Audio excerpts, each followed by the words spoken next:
Dr. Sarda brings with him a remarkable 17 years of experience as a subdivisional engineer in the Water Resources Department, Government of Maharashtra. His expertise in integrating technology with water resource management and agriculture is a testament to his dedication to advancing sustainable practices in these critical sectors. Dr. Sada holds a BE in Civil Engineering, ME in Water Resources Engineering, and a PhD in Civil Engineering. His academic and professional accomplishments are further reflected in his research contributions, which include 11 publications in reputed journals and 13 presentations at national and international conferences. His exemplary work has been widely acknowledged through several prestigious awards, including Best Civil Engineer in Development of Appropriate Technology, presented by Honorable Rajesh Tope, then Guardian Minister of Jalna District, Outstanding Performance in Sanitation, awarded by Honorable Rangeet Singh Deol, then District Collector of Jalna District, Best Sanitation Expert for Promotion of Sanitation Technology for Rural Villagers, conferred by Honorable Vijay Singh Mohite Patil, then Minister of Research and Development. Dr. Sarda's professional affiliations include memberships in renowned organizations such as the Institution of Engineers India, Indian Water Works Association, Hydrological Data Users Group, Hydrology Project Surface Water, International Association of Engineers. In addition to his contributions as a practitioner and researcher, Dr. Sarda has served as a reviewer for leading journals, including the Open Water Journal and the Advances in Science, Technology and Engineering Systems Journal. Today's session will focus on the application of IoT in agriculture, a cutting-edge approach that bridges the gap between field applications and classroom teaching, enabling participants to explore innovative solutions for agricultural challenges. I now request Dr. Lahani sir to felicitate today's speaker for this session, Dr. Sarda sir.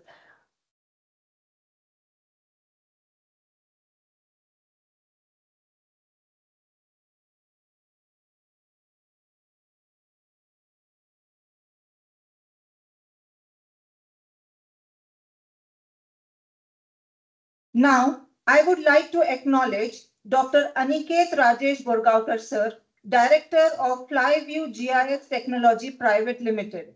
It is an honor to have Dr. Aniket with us for the Faculty Development Program on Geographic Information System and Remote Sensing for Water Resource Management.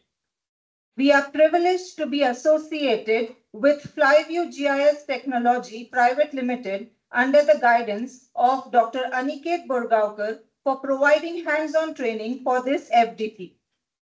His expertise and dedication to advancing GIS and remote sensing technologies are a true asset to this program. Dr. Aniket Borgaonkar has an impressive academic and professional background. He earned his PhD in GIS and remote sensing from the Government Institute of Science, affiliated with Dr. Babasaheb Ambedkar Marathwada University. In addition, he holds a postgraduate diploma in geoinformatics from the Geological Survey of India Training Institute, Hyderabad, and a Master of Science in Geology from the Government Institute of Science. His technical proficiency spans a wide range of software and tools, including ArcGIS, Eradas, Surfer 11, Elvis 3.3, QGIS, WebGIS, and AutoCAD. With these skills, he has been instrumental in bridging the gap between theoretical knowledge and practical application in the field of GIS and remote sensing. I now request Dr. Lahani sir to felicitate Dr. Aniket Borgaonkar sir.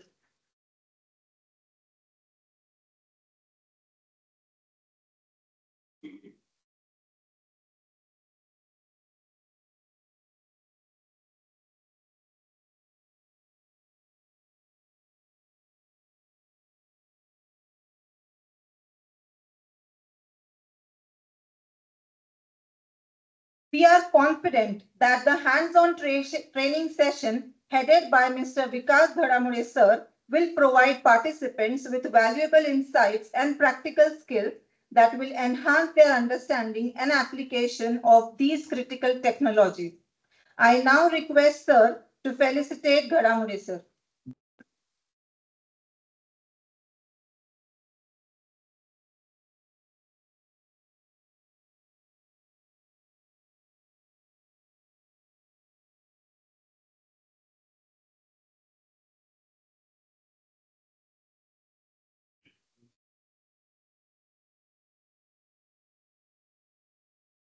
I kindly request Dr. Sarda sir to begin with the session.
नमस्कार. फार बाजून टाकल्यासारखं वाटतंय. सवय नाहीये फील्डवरचे आहोत आम्ही. मराठी सगळ्यांनाच कळली, काय अडचण नाही. आपलं जे लेक्चर आहे बेसिकली आपण डिस्कशन मोड मध्ये घ्यायचं माझं प्लॅनिंग होतं. काही स्लाइड्स बनवल्या, पण मॅक्झिमम माझं व्ह्यू जो आहे की आपण डिस्कशन मोड मध्ये घेतले. तुमच्या जर काही क्युरीज असेल विथ रिस्पेक्ट टू साईट असेल किंवा टेक्निकल नॉलेज बद्दल असेल जे आम्ही काम करतोय, तर त्याच्यावर आपण डिस्कशन मोड मध्ये घेऊ. आणि परत आता त्यांनी बायोडेटा माझा एवढा वाचलाय की मला वाटायला लागलं की भरपूर मोठा बायोडेटा होता माझा. पण सिंपल बायोडेटा आहे. मी सध्या डेप्युटी इंजिनियर म्हणून काम करतोय इरिगेशन डिपार्टमेंटला, ज्याला आता वॉटर रिसोर्स डिपार्टमेंट असं नाव दिलेलं आहे. आणि तिथं मी सध्या एक आपलं जायकवाड डॅम प्रत्येकाला माहिती असेल, ऑर्मोच्या जवळ आहे जायकवाड डॅम. जायकवाड डॅम पासून 2 कॅनल सुटतात, left bank canal and right bank canal. तर राईट बँक कॅनलला आम्ही काम करतोय सध्या, म्हणजे आमची विंग किंवा आमचं डिपार्टमेंट. आणि त्यानुसार हे डिपार्टमेंट आपले पाणी देण्याचे जेवढे कन्स्ट्रक्शनचे काम आहे ऍज वेल एज फार्मर्सला जे पाणी पोहोचवतो आपण शेतकऱ्यांना, ते काम म्हणजे 2 अंग किंवा 2 मेजर ऍक्टिव्हिटीज ह्या डिपार्टमेंट मधून होतात. Construction activity as well as management activity. आणि ह्याच्यातलं आता ऍक्टिव्हिटी जी आहे मेजरली कन्स्ट्रक्शन ऍक्टिव्हिटी आता जवळपास पोहोचत आले किंवा पूर्ण होत आले. पण लोकांना पाणी पोहोचणं हा आमचा मेन एम आहे इरिगेशन डिपार्टमेंटचा.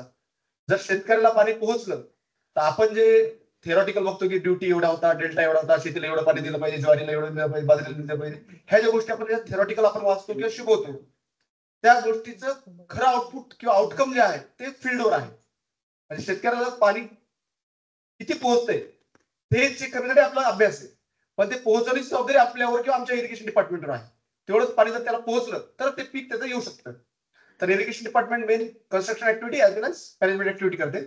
आता मी सध्या कन्स्ट्रक्शन विंगला काम करतो, त्याच्यामुळे आपण कन्स्ट्रक्शन बद्दल बोलूया. कन्स्ट्रक्शन मध्ये इरिगेशन डिपार्टमेंटमध्ये आता माझ्या टॉपिकचं स्टार्टिंग होती ओव्हरव्ह्यू, त्याच्यामुळे मी आता सध्या डिपार्टमेंट बद्दल बोलू. एक थोड्या वेळानंतर आपण टेक्निक्स बद्दल बोलणार आहोत. तर आमच्या डिपार्टमेंटमध्ये कन्स्ट्रक्शन मध्ये डॅम्सचे कन्स्ट्रक्शन, कॅनलचे कन्स्ट्रक्शन, त्याच्यानंतर जे बॉडी वॉल आहेत किंवा साईड वॉल आहेत डॅमच्या कॅनलच्या, त्या सुद्धा करतो. त्याच्यानंतर आमच्या एक पार्ट 1 नावाचा एक प्रकार असतो. पार्ट 1 म्हणजे शेताला किंवा शेतकऱ्याला डायरेक्ट पाणी पोहोचलं पाहिजे, त्याला पार्ट 1 किंवा कॅडब्ल्यू आम्ही म्हणतो. पोटचारी त्याला मराठीमध्ये आपण म्हणतो पोटचारी. पोटचारी पर्यंत जे काम आहे शेतकऱ्याला जे पाणी पोहोचवत शेवटपर्यंत. मला वाटतं आपल्या एस.के. गर्गच्या पुस्तकामध्ये डिस्ट्रीब्युटरी मायनर्स त्याचं एक ड्रॉइंग पण आहे बघा. तुम्ही जर कोणाच्या लक्षात असेल, एस.के. गर्गचं पुस्तक आहे आपलं, वॉटर रिसोर्सचं पुस्तक आहे. त्याच्यामध्ये कॅनलवरून किंवा डॅमवरून कॅनलला पाणी कसं जातं, कॅनलवरून मायनरला कसं जातं, मायनरवरून डिस्ट्रीब्युटरला कसं जातं, डिस्ट्रीब्युटरवरून परत आउटलेटला कसं जातं, आउटलेटवरून त्या पोर्टचा जो मी शब्द वापरला त्याला पाणी कसं जातं, एक ड्रॉइंग पण आहे आणि त्याचे डेफिनेशन पण दिलेले आहे की कसं जातं, किती डिस्चार्ज असतो, कसं जातो, हे सगळे डिटेल्स दिलेले आहे.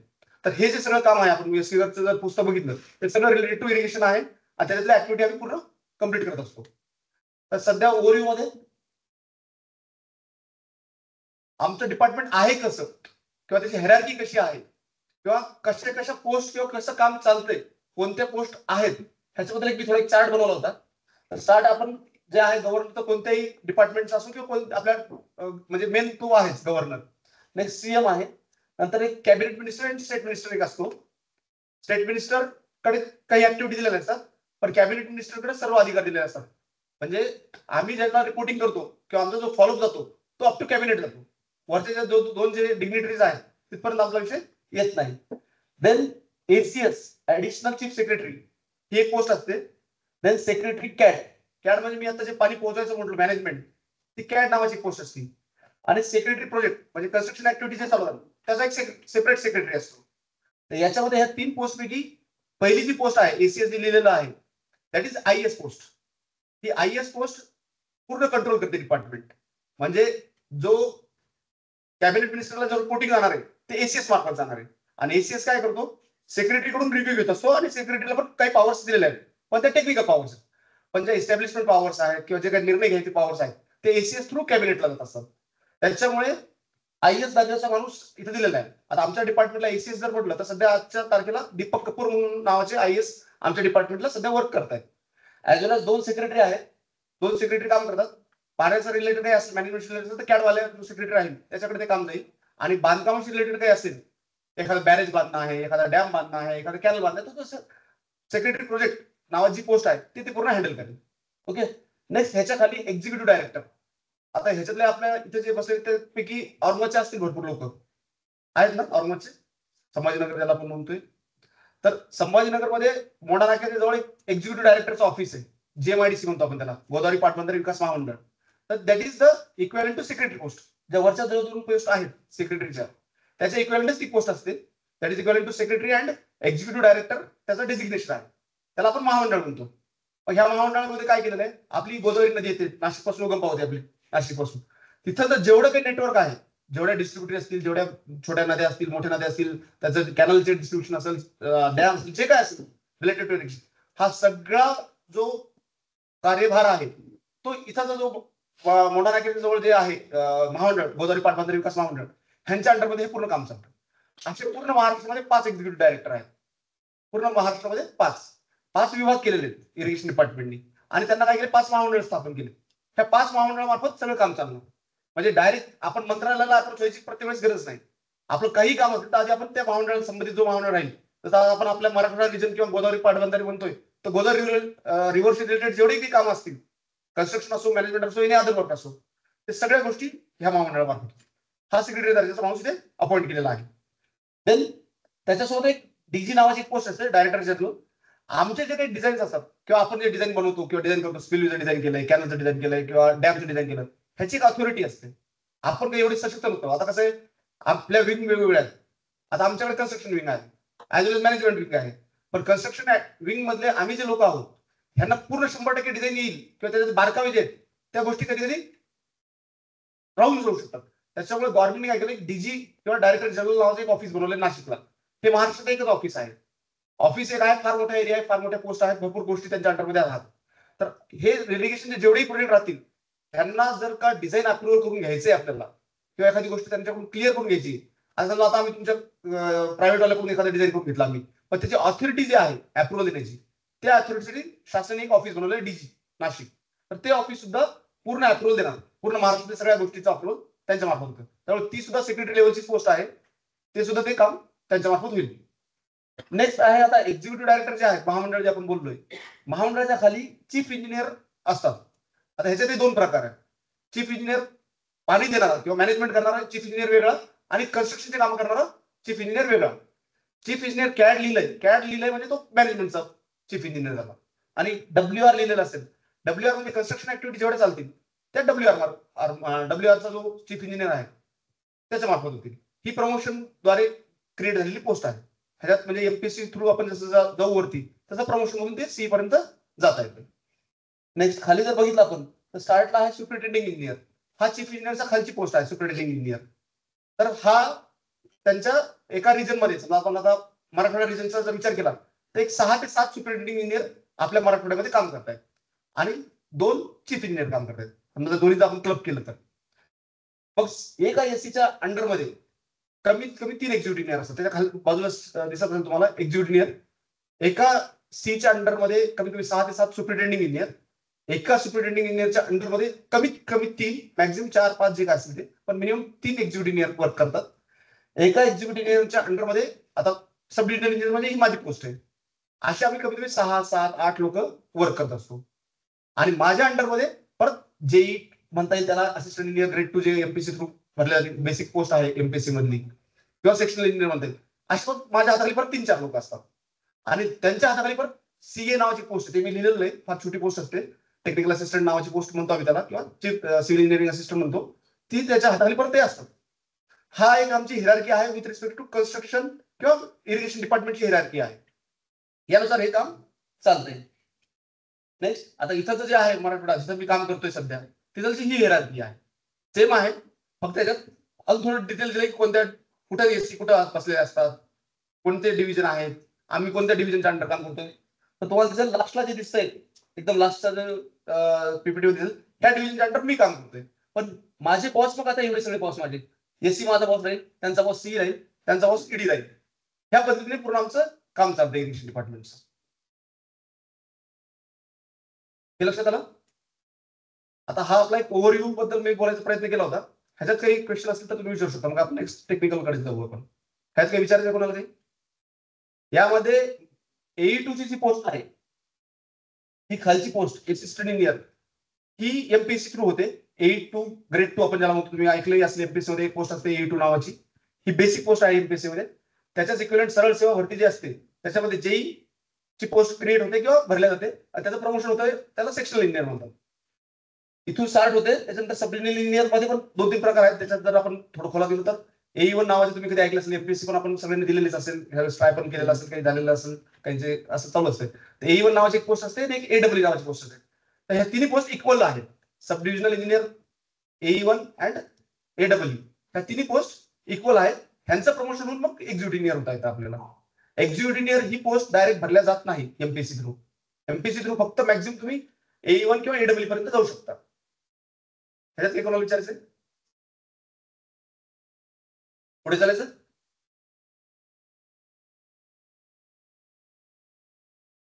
आता बेसिक आमचं काम जे आहे आपण आता थोडंसं आमचं काम जे चाललंय त्याला आपण आता केस स्टडी म्हणता येईल किंवा प्रॅक्टिकल आम्ही काय करतोय ते तुम्हाला सांगायचा जो मी प्रयत्न करणार आहे त्याच्यावर आता आपण सुरुवात करू बोलायला.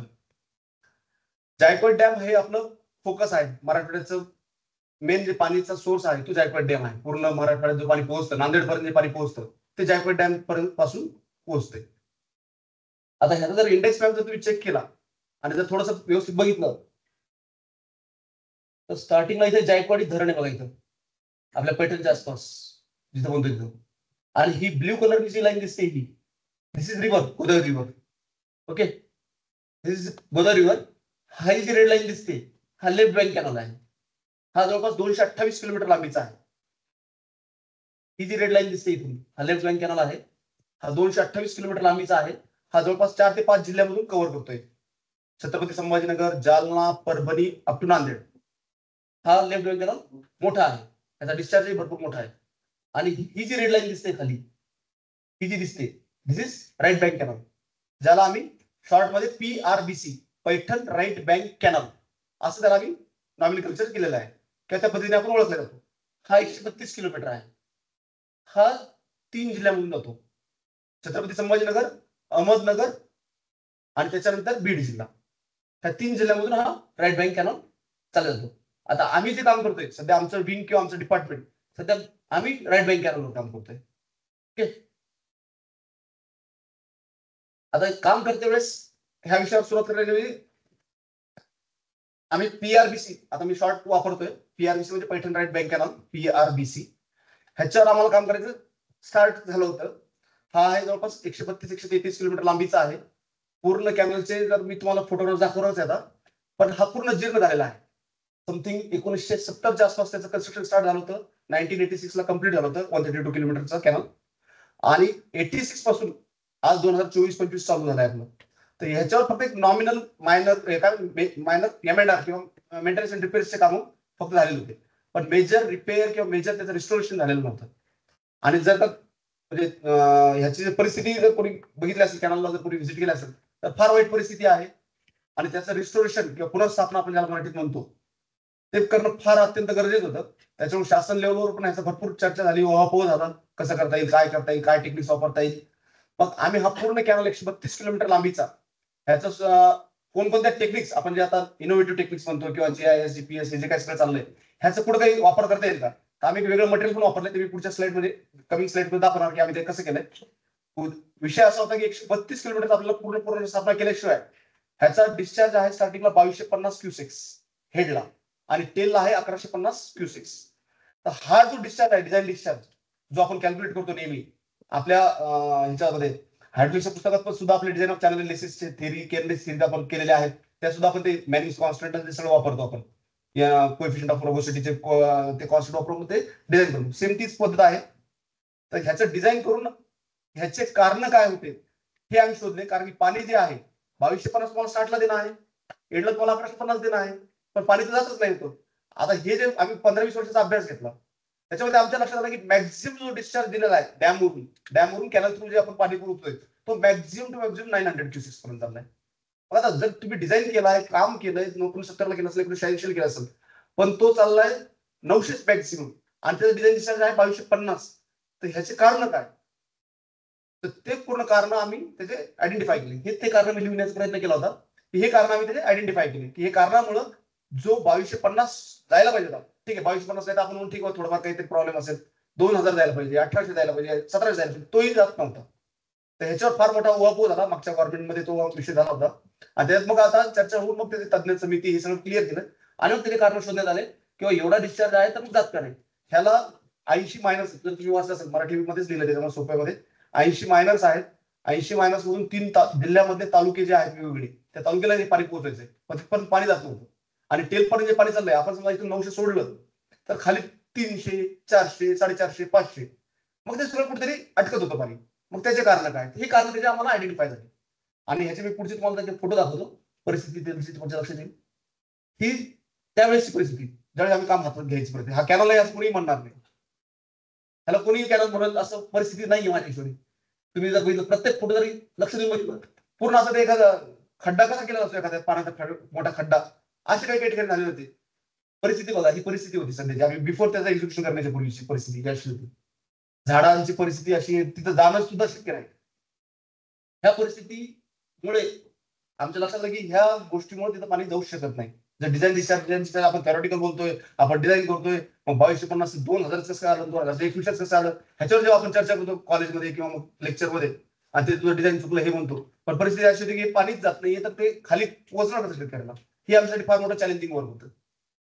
आणि नंतर मग आम्ही याचं काम सुरू केलं. त्या ठिकाणी आता ही कारण आहे तुम्ही वाचल्यावर लक्ष देईल की भरपूर ठिकाणी ढासळलेल्या गोष्टी होत्या, स्तरीकरण गेलेला आहे. त्यानंतर बीसी सॉइलचा एक आम्हाला मेजर इश्यू आढळला. स्टार्टिंगला जो कॅनल आहे अप टू 60 किलोमीटर तो पूर्ण बीसी सॉइल मध्ये आहे. त्याच्यामुळे स्वेलिंग प्रेशर आणि त्या ज्या गोष्टी आहेत ते भरपूर होत आहेत. तुम्ही वरतून कॉन्क्रीट टाकायला लागले पण खालून जर मातीमध्ये पाणी जर घुसलं तर स्वेल व्हायला लागली, माती फुगायला लागली, तुमचं कॉन्क्रीट तोडून बाहेर यायला लागली, काहीच फायदा नाही त्या कॉन्क्रीटचा. ह्या गोष्टी लक्षात आल्या. आणि हे जे आतापर्यंत काम होतं एमएडआरचे जे काम होत होते ते काय 200 मीटरचा पॅच घेतला, जेवढे फंड्स असतील काही छोटे मोठे फंड्स असतात त्यामुळे ते काम तेवढंच करत होते. पण त्याचं स्वेलिंग प्रेशर सुरुवाती 60 किलोमीटर मध्ये सगळं तुटून फुटून जात होतं. म्हणजे त्याचा काही उपयोग होत नव्हता. वर्षभर 2 वर्ष ते काम चालत होतं. नंतर ते परत आणि गव्हर्नमेंट मध्ये काम करताना फार काळजी घ्यावी लागते.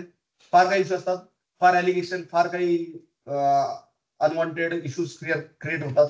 मग तुम्ही बोगसच केलं हे सगळे म्हणजे भरपूर मुद्दे त्यात येतात. मग तुम्ही पैसेच खाल्ले असे भरपूर रेज होत असतात.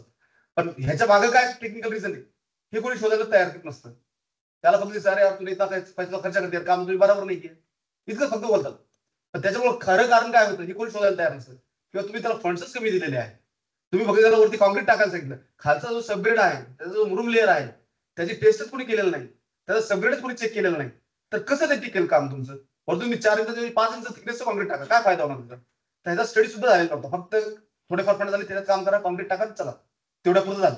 कधी आता आम्ही त्याला क्रॉप रोटेशन म्हणतो आपल्या म्हणजे लेक्चरमध्ये किंवा पुस्तकात सुद्धा क्रॉप रोटेशन एक शब्द आहे बघा, डेफिनेशन पण आहे, एक पॅराग्राफ पण आहे. ते क्रॉप रोटेशन करण्यापुरतं त्याला व्यवस्थित करायचं, क्रॉप रोटेशन करायचं आणि काम दाखवायचं, म्हणजे काम चालू धोरण ज्याला म्हणतात त्या पद्धतीने ते काम चालू होतं. मग ह्या सगळ्या गोष्टी आम्ही ह्याचं एक पूर्ण थिसिस जसं बनवतो आपण पीएचडीला किंवा एमईला, तर थिसिस एक रिपोर्ट बनवतो. तो रिपोर्ट आम्ही टप्प्याटप्प्यात ज्या काय आमच्या ऑथॉरिटी, मी तुम्हाला सुरुवातीला जो चार्ट दाखवला, त्या टप्प्याटप्प्यात त्या ऑथॉरिटीपर्यंत पोहोचवला. त्या ऑथॉरिटीने मग त्याचं पण कॉग्निझन्स घेतलं. मग म्हणजे काय झालं, technical as well age political त्याला सपोर्ट मिळाला किंवा ह्या गोष्टी खरंच गरजेचं आहे. आणि ह्या गरजेच्या गोष्टीमुळे त्याला फंड्स उपलब्ध झाले. आणि मग आम्ही पूर्ण टोटल 132 किलोमीटरचे पूर्ण एस्टिमेट आम्ही पूर्ण केले. म्हणजे माझे जे सब डिव्हिजन आहे त्याला मी डेप्युटीयर आहे, माझ्या सब डिव्हिजनमधून मी जवळपास पूर्ण 132 किलोमीटरचे एस्टिमेट केले, पर किलोमीटर वाईज त्याला एस्टिमेट केले. आणि त्याचं पहिल्या टप्प्यात आम्ही थोडा सँक्शन आणला आणि नंतर पूर्णच कॅनलचा म्हणजे आम्हाला त्यांनी काय तुम्ही करून दाखवा, एक पायलट प्रोजेक्ट असतो ना आपल्या इथं, पायलट एक कन्सेप्ट असतो किंवा तुम्ही स्टार्टिंगला थोडं करून दाखवा, तुम्ही कसं करणार, काय करणार, त्याचं तुम्ही कसं करणार. मग त्याच्यानुसार आम्ही पायलट प्रोजेक्टवर त्याचा सर्वे केला. सर्वेसाठी जे आपल्या त्याच्या सध्या करंट इन्स्ट्रुमेंट्स आहेत सर्वेचे, DGPS, GIS, ह्याच्या सगळ्यांचा उपयोग घेतला. त्यासाठी आम्ही कन्सल्टन्सी नियुक्त केली, त्याच्याकडून सर्वेक्षण करून ऍक्च्युअल लेवल काय आहे, ऍक्च्युअल प्रॉब्लेम्स काय आहेत. त्याच्यानंतर कन्सल्टन्सीच्या जिओटेक मध्ये काम करतात कन्सल्टन्सी, त्यांच्याकडून त्या सॉइल प्रेशर काय आहे त्याचे सुद्धा निकष आहेत, त्याचे सुद्धा GR आहेत. तुम्ही जर वाचलं पुस्तकात सुद्धा दिलेले, किती सॉइलिंग प्रेशर असेल, किती थिकनेसचं काम करायला पाहिजे, कॉन्क्रीट किती थिकनेस टाकायला पाहिजे, ह्याचे सुद्धा नॉर्म्स आहेत. ते सगळे नॉर्म्स फुलफिल केले, ह्याचा सर्व एकट्ठा केले आणि मग त्याचं इस्टिमेट कंपाईल केलं. आणि ह्याच्या मागे भरपूर मोठी त्याचा म्हणजे त्याला भरपूर गोष्टी आम्हाला कराव्या लागल्या त्यासाठी.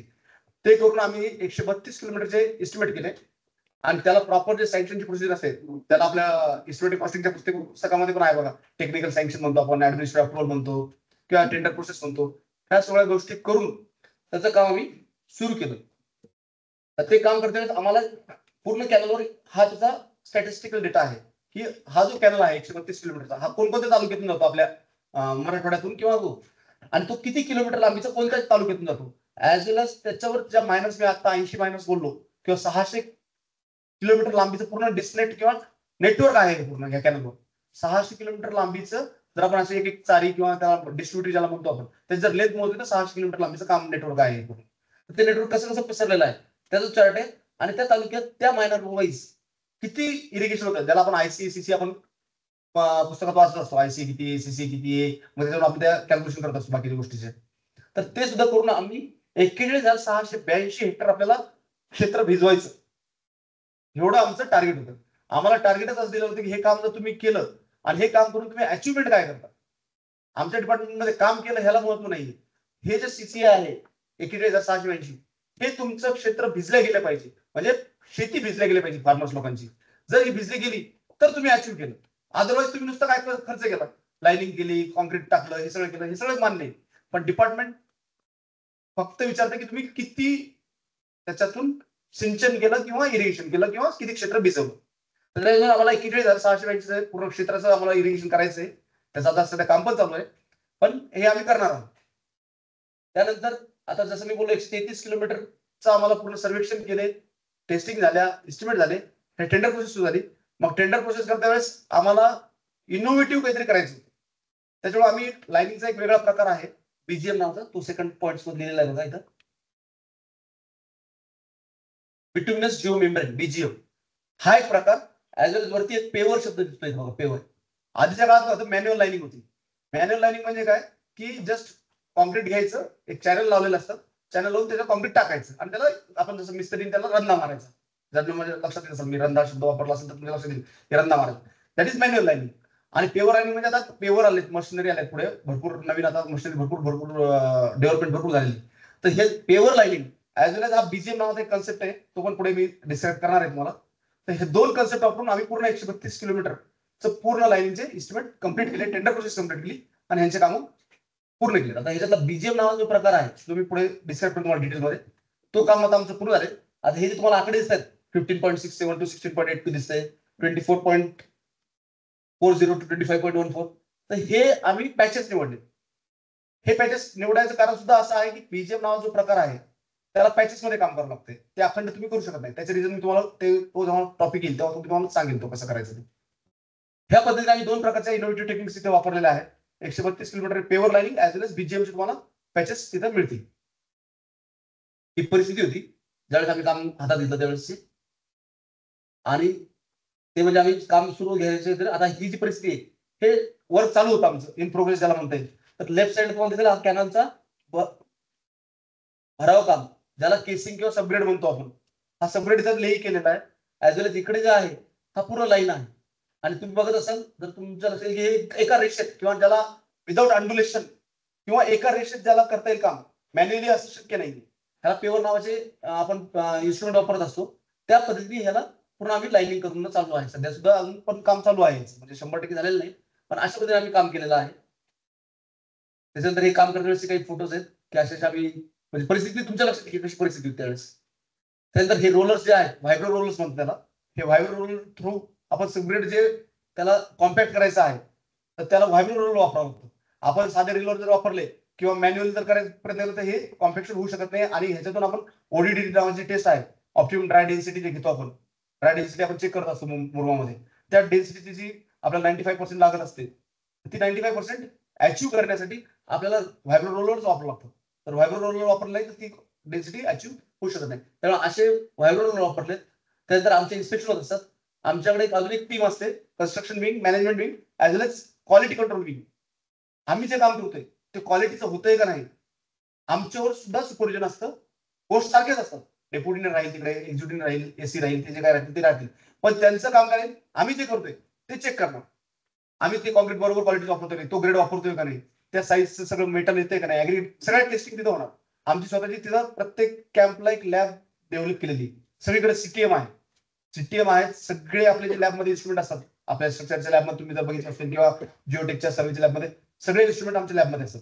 आमचे जिथे जिथे काम चालू आहे सगळीकडे लॅब आहेत. सगळीकडे सेपरेट लॅब असिस्टंट असतात. डेली टेस्ट माझ्या मोबाईलमध्ये जर मी कोणाला दाखवलं पर्सन तर आम्हाला एक असे आमचे ग्रुप जसे आपले व्हॉट्सअप ग्रुप असतात, तुमच्या कॉलेजचा ग्रुप असेल तर आमचे सुद्धा ग्रुप असतात.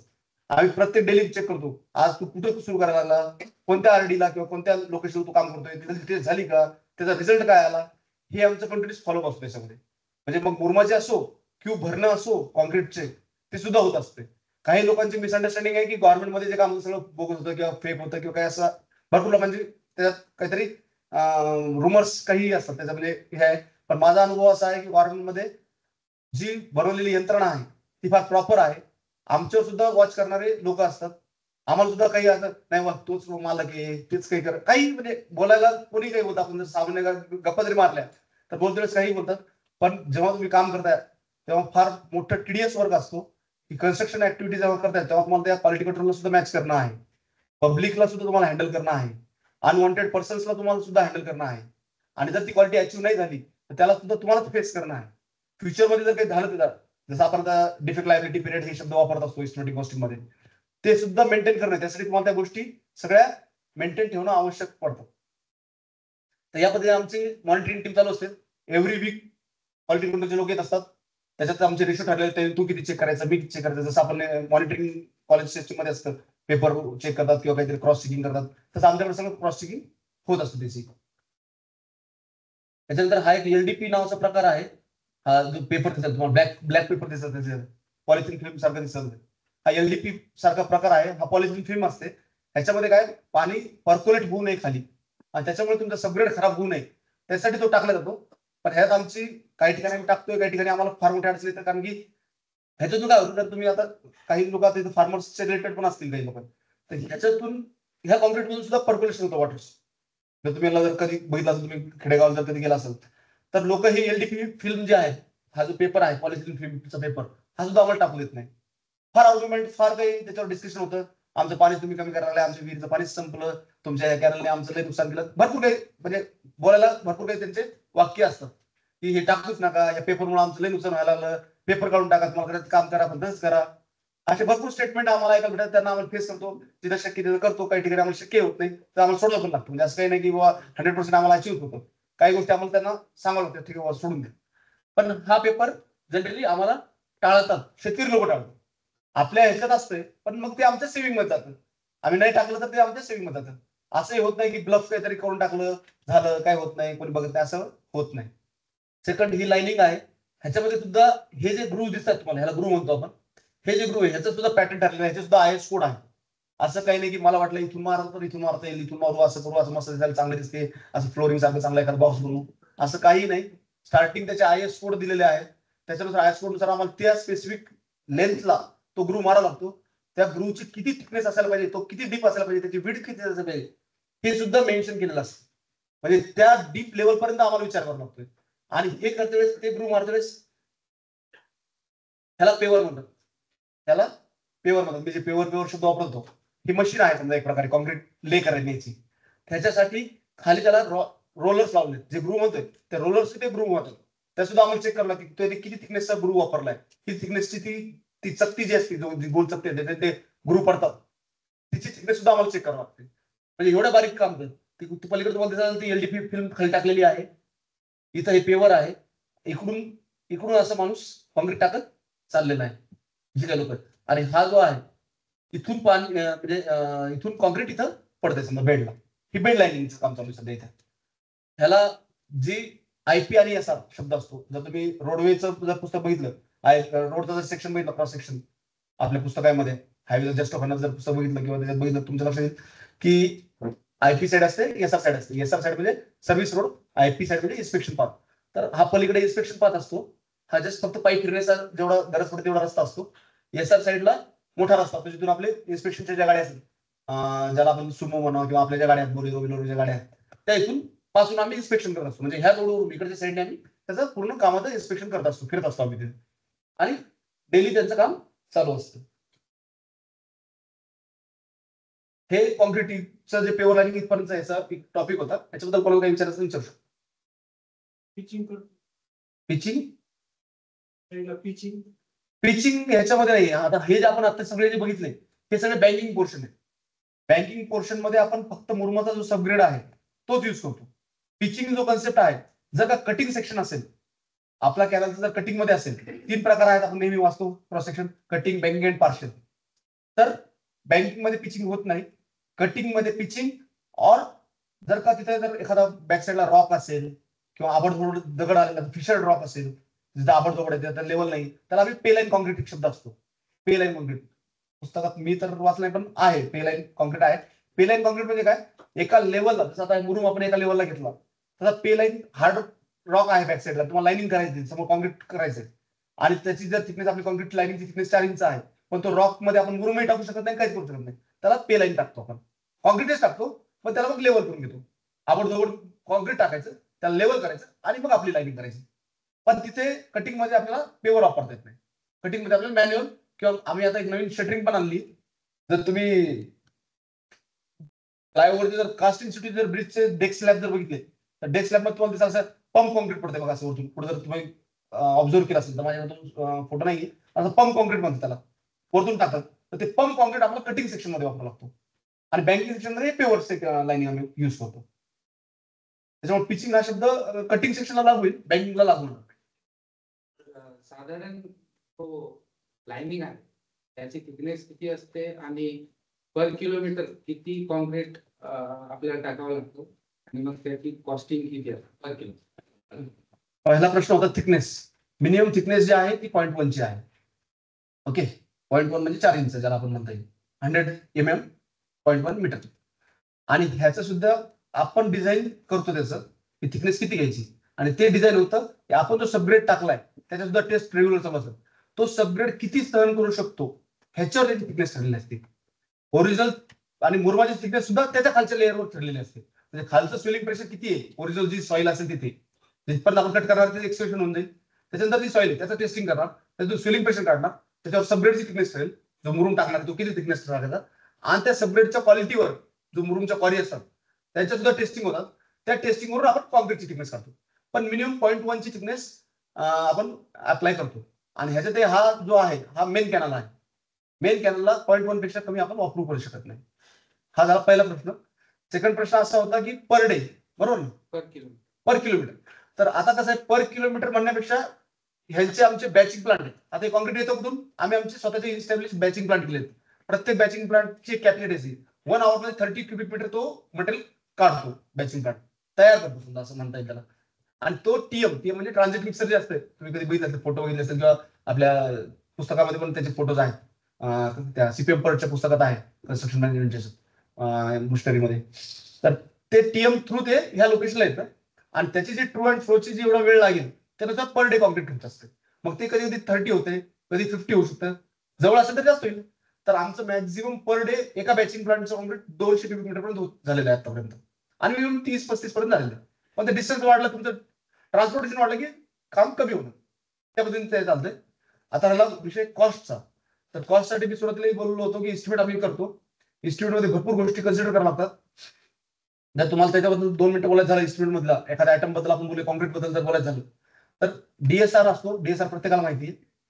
डीएसआरला आमच्या जे म्हणजे वॉटर रिसोर्स डिपार्टमेंटमध्ये एसएसआर म्हणतात, state schedule of rates SSR म्हणतो आम्ही, एसएसआर म्हणतो त्याला, कारण स्टेटचा पूर्ण एकच आहे. आणि डीएसआर म्हणजे डिस्ट्रिक्ट शेड्यूल ऑफ रेट्स होता, जो जुना पार्ट होता. आता डीएसआर हा शब्द संपलाय समजा, आता एसएसआर वापरतात सगळीकडे.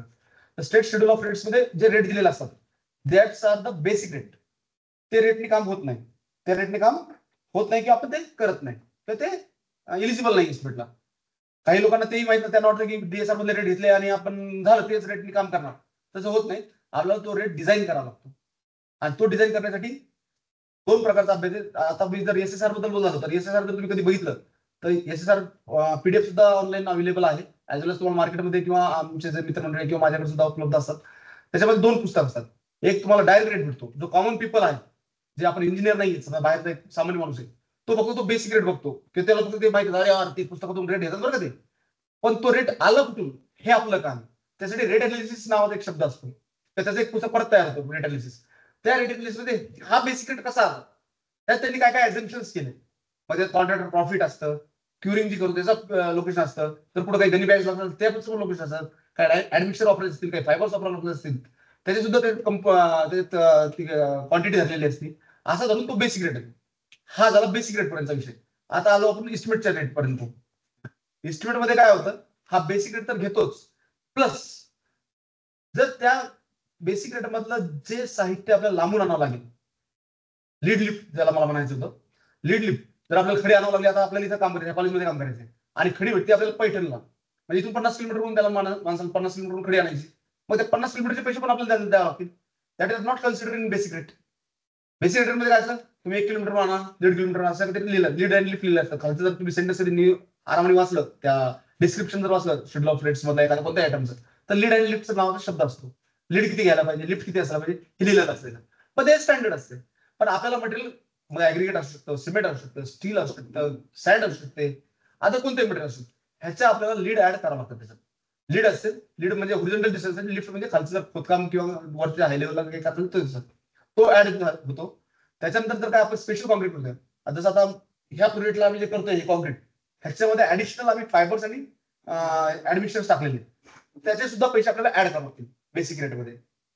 प्लस काही तिथलच्या ज्या गोष्टी अम्युनिटीज आहेत, आता इथं रोटेशन चालू असतं. रोटेशन म्हणजे काय, की हा कॅनल कसा आहे, ड्युएल आहे, आम्ही कन्स्ट्रक्शन पण करतोय, ऍज वेल एज हा कॅनल चालू होता आधी, रोटेशन देत होता शेतकरी लोकांना, कमी जास्त प्रमाणात पाणी चालू होतं.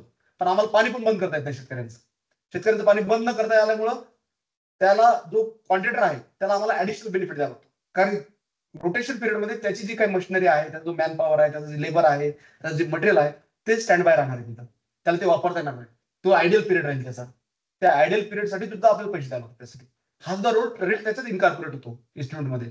आणि ह्या सगळ्या रेटची बेरीज करून मग तो एक रेट डिझाईन होतो, आणि तो रेट डिझाईन झाल्यावर मग त्याच्यात आपण इस्टिमेट त्या गोष्टीचा रेट ऍड करतो. मग तो आता सेम सगळ्यांसाठी मुरुम असो, कॉन्क्रीट असो, मग त्यात वेगवेगळे प्रकार आहेत, टेम्पलेट आहे, कोणत्या ग्रेडचा कॉन्क्रीट आहे, M15, M10, M20, कोणत्या ग्रेडचा, त्याच्यावर सगळ्या गोष्टी अवलंबून असतात.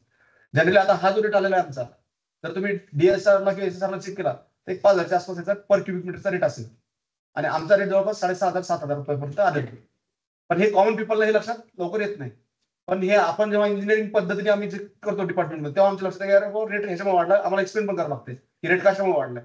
कारण त्याच्यात 10% आम्ही रोटेशन पिरियडचे त्यांना देऊन टाकतो, कारण त्याचं काम सगळं आयडियल राहिलं होतो. आणि ह्या मशिनरी किंवा हे जे चाललंय सगळं, हे काही छोटे छोटे कॉन्ट्रॅक्टर किंवा छोटे छोटे विषय नसतात. त्याच्यात कमीत कमी एका बॅचिंग प्लांटला 150-200 लेबर काम करत असतात.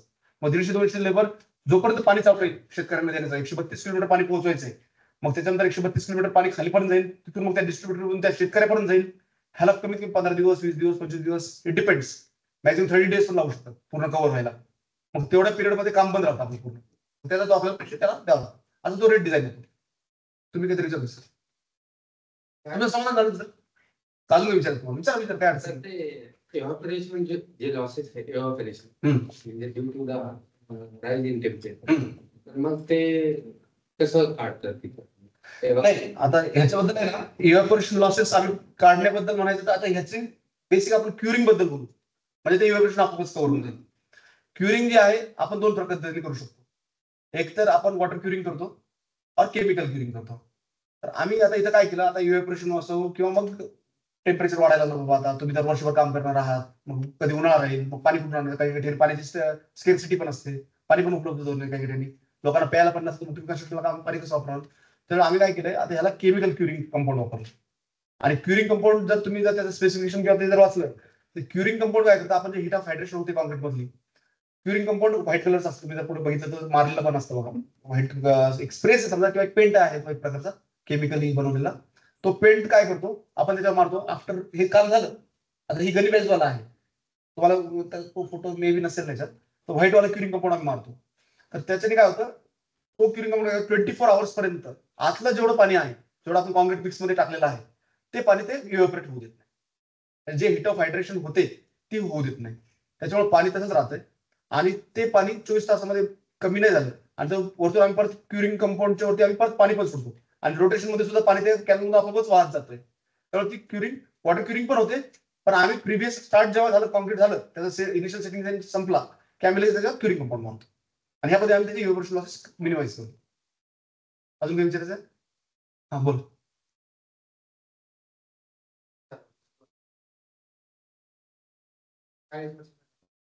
तर सुरुवातीच्या डिझाईन मध्ये आणि आता डिझाईन मध्ये असा काय डिफरन्स होता की त्याचं पूर्ण त्या प्रोजेक्टचा फेल्युअर झाला?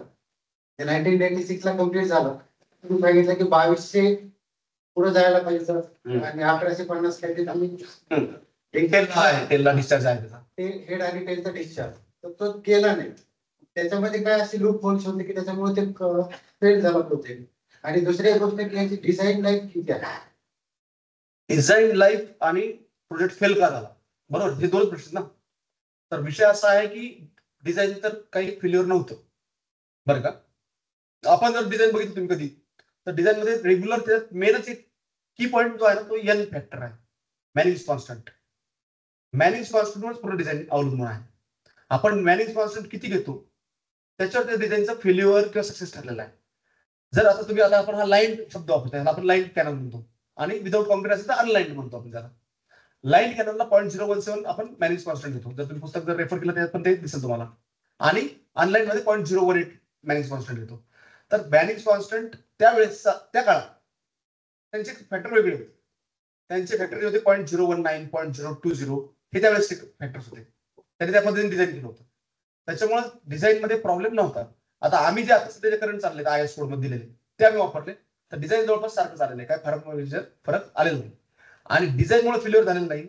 फेल्युअर कशामुळे झालं, बीसी सॉइल ट्रीटमेंट नाही झाली, आणि समजा कुठून जर फुटलं असेल एखाद्या पॅच मध्ये, तर त्याच्यातून खालून पाणी घुसलेलं नाही, आणि त्याने काय केलं, दुसरं आजूबाजूला जे काय पॅचेस असतील ते पण त्यांनी डिस्टर्ब केले. ऍज वेल एज थेफ्ट किंवा त्याला म्हणता येईल थोडं चोरीचा प्रकार असतो, थोडं फोडून घेणं म्हणणं. आता तुम्ही जर कोणी वैजापूरच्या जवळचा असेल तर वैजापूरला NMC नावाचा कॅनल आहे बघा, NMC नांदूर महाबळेश्वर कॅनल आहे, मी तिथे होतो आधी. तर तिथं नाही का, जर तुम्ही तो एक्सप्रेस कॅनल म्हणतात त्याला, NMCचा एक्सप्रेस कॅनल आहे, अखंड आहे. त्याला जवळपास नंतर वैजापूर आणि गंगापूरमध्ये त्याला डिस्ट्रीब्यूट दिलेला आहे. तो जेव्हा येतो नाशिक पासून, तिथून तिथं त्याला डिस्ट्रीब्युटर्स नाही. तर तिथं थेफ्टचा प्रकार, तर त्याचा विषय आपला हा नाही, पण एक वाक्य म्हणून बोलतो, बॉटम जे आहे बेड फोडल्या जाते, खालून ते पाणी DHPC नावाचा DHPC माहिती ना, कन्वर्ट असतो, ह्युम पाईप कन्वर्ट असतात, खाली पाईप टाकतो आपण, वरतून त्याला स्लॅब टाकतो, आणि मग ते स्लॅब फोडतात आणि त्यातून पाणी घेतात. असे जे प्रकार होते वेगवेगळे प्रकारचे, असे भरपूर प्रकार फील्डवर, असे अनगिनत प्रकार तुम्हाला बघायला भेटतील. व्हरायटी ऑफ भरपूर काही वेगवेगळे आहेत. त्याच्यामुळे सुद्धा आपलं फेल्युअर होतंय. पण आपल्याला असं म्हणता येणार नाही, आणि असं सिद्ध पण नाही झालं की डिझाईन फेल्युअर होतं. डिझाईन सक्सेसफुल होतं, पण एक लाईफ असते प्रत्येकाची. त्या लाईफमुळे म्हणा, ह्या गोष्टी घडल्या म्हणा, काही गोष्टी कुठं काही इन्क्रोचमेंट झालं म्हणा. आता जर तुम्ही काही मराठवाड्यात जर फिरला कॅनलला तर इन्क्रोचमेंट हा सुद्धा एक मोठा आम्हाला फेस करावा लागणारा सगळा विषय आहे. आता निम्मोदुद्धा प्रकल्प आहे परभणीमध्ये, मी तिथेही जात असतो, ते फेस करतो. आता कालच मी एका व्हिजिटला गेलो होतो, तर लोक काय आता समजा ह्याला जर आपण कॅनल म्हणू तर इथपर्यंत सुद्धा पुरा ठेवतात, पिकं इथपर्यंत येतात, जायला रस्ता नाही, यायला रस्ता नाही, आणि आरोग्यश्री एवढी आहे की ते तुम्ही किती भांडणं करणार, कोणाबरोबर भांडणं करणार, किती भांडणं करणार. त्यामुळे असे वेगवेगळे विषय, पण डिझाईन फेल्युअर नाही हा पहिला मला तुम्हाला सांगायचा उद्देश होता.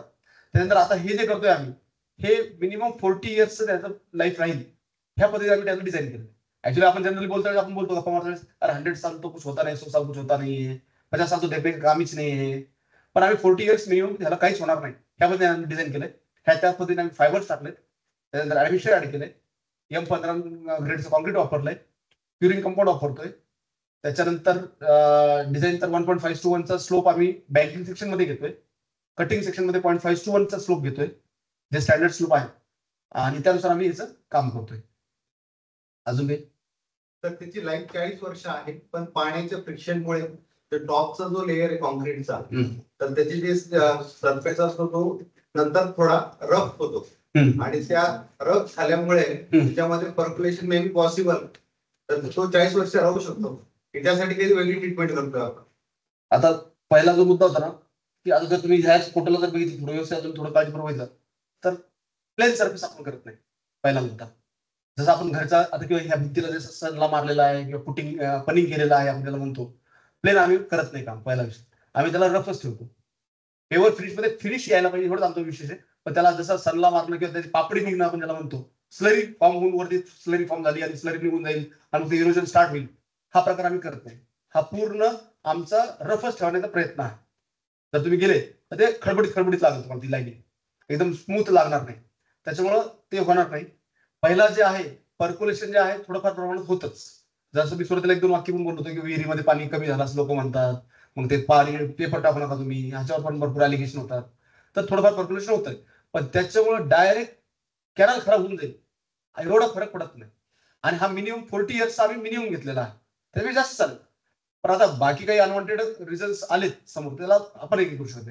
आता आम्ही आताच केला काम, म्हणजे आता लाईव्ह उदाहरण चालू आहेत आमचे सगळे बघायचे, आताच काम केले. पण लोक ते काय, त्यांचे पाईपलाईन असतात, कॅनलवरून असतात किंवा कॅनलच्या खालून पण असतात, काही लोकांनी लांबून आणले असतात, नदीवरून आणले असतील, काही लोकांनी डॅमवरून आणले असतात. आता इथं हा जो प्रोजेक्ट करतोय, हा डॅम जो आहे स्पिलवे राईट बँक कॅनलचा जायकवाड डॅमला, तिथून भरपूर लोकांचे पाईपलाईन. जर तुम्ही कधी गेले असता पैठण रोडवरून ते शेवगाव जायला रस्ता आहे बघा, त्या ब्रिजवर गेले ते मासिकचे भरपूर बघा, नॉनव्हेज हॉटेल भरपूर आहे. एक फेमस हॉटेल पण आहे, कोणतं काय मला लक्षात नाही आता, फेमस हॉटेल पण नॉनव्हेज साठी, मन्नूभाई फेमस हॉटेल आहे. तर ते मन्नूभाई तिथं पण तुम्ही जर गेला असाल तर त्या ब्रिजवर उभे राहा, मासे जिथं मिळतात त्या ब्रिजवर उभे राहा, आणि मग लेफ्ट अँड राईट बघायचं, तुम्हाला एवढे पाईपलाईन दिसतील की आपण ते पॅरल सिरीज किंवा असं म्हणतो ना आपण, सिरीज कनेक्शन पॅरल कनेक्शन आपण वाचतो बघा, इलेक्ट्रिकल सिस्टम मध्ये असतं बघा ते, किंवा हायड्रोलिकचं पुस्तक असतं त्याच्यात आपण फ्लो थ्रू चॅनल आणि पाईप्स मध्ये आपण डिझाईन करतो. तर पॅरल सिरीज मध्ये पाईप आहे लोकांचे 3 इंचाचे 4 इंचाचे, एकावर एक पाईप, एकावर एक पाईप, एकावर एक पाईप, असे 5-6 पाईप एका लाईन शेतकऱ्यांचे. आणि अशा आडवे जर गेलो 5 पाईपाची लाईन आहे पूर्ण अशा, कधी 5 मिनिटं थांबा दिलं आणि फक्त नाही असंच कोणाला विचार चहा पितो घेता, अरे इथं पाईपलाईन कुठे आहे तुला काय बघा असं म्हणते. तर ते एक इश्यू वेगळे आहेत, त्याच्यामुळे थोडं असं 100% आपण म्हणू शकतो. पण जेव्हा आपण डिझाईन करतो तेव्हा 40 वर्षाचा मिनिमम आपण क्रायटेरिया कन्सिडर केलेला आहे. अजून एक क्वेश्चन? म्हणजे कॉन्क्रीट लाईनिंग करतो, आता बऱ्याच ठिकाणी ते डॅमेज झालेले आहेत, त्याच्यावरती तुम्ही डायरेक्ट कॉन्क्रीट लाईनिंग करता की ते एस्केवेट करता, काय? नाही, आमची प्रोसिजर जी आहे, आता मी तुम्हाला काही फोटो पण दाखवले होते प्रिव्हियस मध्ये,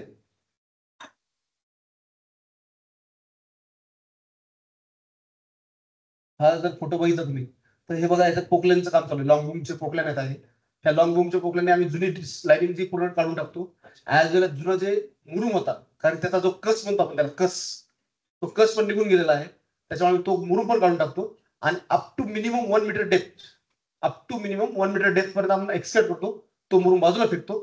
ती लाईनिंग जी काय थोडीफार राहिलेली असेल किंवा तुटलेली असेल ते पण आपण बाजूला फ्लेक्स जे झालेले आहेत ते सगळे आपण बाजूला टाकतो, आणि नंतर सेक्शन पूर्ण नवीन तयार करतो, पूर्ण मुरुम नवीन आणतो. म्हणजे आमच्या जर रॉयल्टी जर बघितल्या तर वर्षाला आम्ही कमीत कमी गव्हर्नमेंटला महसूलला 5 कोटी 7 कोटी 10 कोटी अशी रॉयल्टीज देतो आम्ही. एवढं मुरुम आम्हाला घ्यावा लागतो किंवा परचेस करावा लागतो, किंवा तो खदानीमधून किंवा पारीमधून आपण काढतो, आणि लाईन त्याच्यावरती खूप फ्रेश. जुनं 1 मीटरचंही आपण वापरत नाही. सध्या आम्ही त्या पद्धतीनेच डिझाईन केलं. कारण मी जे सुरुवातीला बोलत होतो की 10 काय ते M&Rचं काम करायचं, मेंटेनन्स रिपेअरचं, थोडासा पॅच करायचा आणि परत त्याच्यावर बाजू नवीन करायचं, ते सगळं फेल्युअर आहे. ते आम्ही सगळं ते एक्सप्लेन करून त्याच्यावर भरपूर अभ्यास हे सगळं विषय करून आम्ही ते नवीन पूर्ण 100% नवीन करायला सांगून होतं. त्या पद्धतीने काम चालू आहे सगळं. इन्स्टॉलेशन चालू आहे कॅनलचं. त्यामध्ये GIS रिमोट सेन्सिंगचा यूज झाला का? ड्रोन सर्वे झाला का? नसेल झाला तर इथं काय स्कोप आहे नवीन याला? याच्यात आम्ही काय केलं, जेव्हा सर्वेक्षणचा स्टेप होता आमचा बरं का, तेव्हा आम्ही DGPS वापरलं. मी बोललो होतो आधीच, DGPS वापरलं. त्याच्यानंतर ड्रोन कॅमेऱ्याने आम्ही पूर्ण यायचं, आमच्याकडे शूटिंग मिटिंग सगळं आहे. आणि आम्हाला जेव्हा हायर ऑथॉरिटीला एक्सप्लेन करावं लागलं तेव्हा आम्ही त्यांना हे सगळं एक्सप्लेन केलं की आम्ही ड्रोनने शूटिंग केलंय आणि ही परिस्थिती अशी, जशी मी तुम्हाला 1-2-4 सेकंड स्नॅप आणलेत किंवा 2-4 फोटोग्राफ तुम्हाला, पण आमच्याकडे याचे किती असतील आम्हाला माहित नाही. म्हणजे हजारोनी फोटोग्राफ्स आणि ड्रोनचं शूटिंग हे सगळं आहे. आणि आम्ही रिपोर्ट सेन्सिंगचा अजून काही एवढा उपयोग केलेला नाही, पण आम्ही DGPS आणि बाकीचे इन्स्ट्रुमेंट आहेत त्याचा उपयोग केलेला आहे. स्कोप खूप आहे GIS. स्कोप तर आहे. अधिक होईल. आता हे आम्हाला करता वेळेस आमच्यासाठी फार चालू होतं. म्हणजे मला हे करता करता माझ्या सब डिव्हिजनला 1.5 वर्ष लागले पूर्ण करता करता. असं काही नाही की एका दिवसात झालं. हे 1.5 वर्ष आम्ही ते खेळतच होतो. आधी सर्वे करायला लागली, टेस्ट करायला लागल्या. मग सॉइल सुद्धा अशी 132 किलोमीटर सारखी नसते. सॉइलची टेस्टिंग परत वेगवेगळ्या आहेत, प्रत्येक किलोमीटरला करायच्या. मग त्याचे काय रिझल्ट येतात, त्याच्यावर कसं करायचं, मग ह्याचं डिझाईन म्हणजे फार मोठी एक्सरसाइज आहे ही. जसं आपण PhD थिसिस करतो किंवा डिझर्टेशन करतो ME ला, तसाच एक प्रकार समजून झाला. 1.5 वर्ष त्यांच्या आमचा त्याच्यातच वेळ गेला. आमची पूर्ण टीमचा वेळ त्याच्यातच गेला पूर्ण. पण आम्ही ते वापरून केलेलं आहे, DGPS आणि त्याचे ड्रोन कॅमेरे हे वापरलेले. अजून काही क्वेश्चन? हा बोला ना. सर तुम्ही अलाइनमेंट जी अगोदर होती हम्म. 1970 हम्म. अलाइनमेंट तशीच ठेवली आहे, कारण DGPS तुम्ही वापरलाय तर त्याचा करून काहीतरी अलाइनमेंट चेंज केली आहे, कधी बेस लेवल चेंज केले किंवा सेक्शन चेंज केलंय, असं झालंय का? ऍक्च्युली काय माहिती का, बेसिकली आम्ही अलाइनमेंट तर काही चेंज केली नाही, पण आम्हाला हे जे DGPS जे शब्द वापरला किंवा आपण जे सर्व इन्स्ट्रुमेंट वापरले हाय लेवलचे, ह्याचे कारण असे की आम्हाला अलाइनमेंटच लवकर लक्ष असे मोठमोठे. आता आपला बेड विड्थ जे आहे आमची स्टार्टिंगला तुम्ही बघितलं 9.14 ही बेड विड्थ आहे आमच्या कॅनलची आणि एंडला 6.65 मीटर बेड विड्थ आहे बँकिंग सेक्शन मध्ये. तर आम्हाला 9.14च्या ऐवजी आम्हाला 15 मीटर 12 मीटर अशाच विड्थ भेटत होते बेडला. मग ती अलाइनमेंट कशी हे थोडं मागचं पुढचं बघून मग ते DGPS मध्ये कशी सेंटर लाईन येते, मग आपले स्पिलवेचे गेट कसे आहेत, त्याचा सेंटर कुठे आहे, त्याच्या गाईडवॉल कुठे आहेत स्पिलवेच्या, त्या गाईडवॉलचा सेंटर कुठे येतोय, ह्याच्यावर टप्प्याटप्प्यात जोडत ते काम लागलं.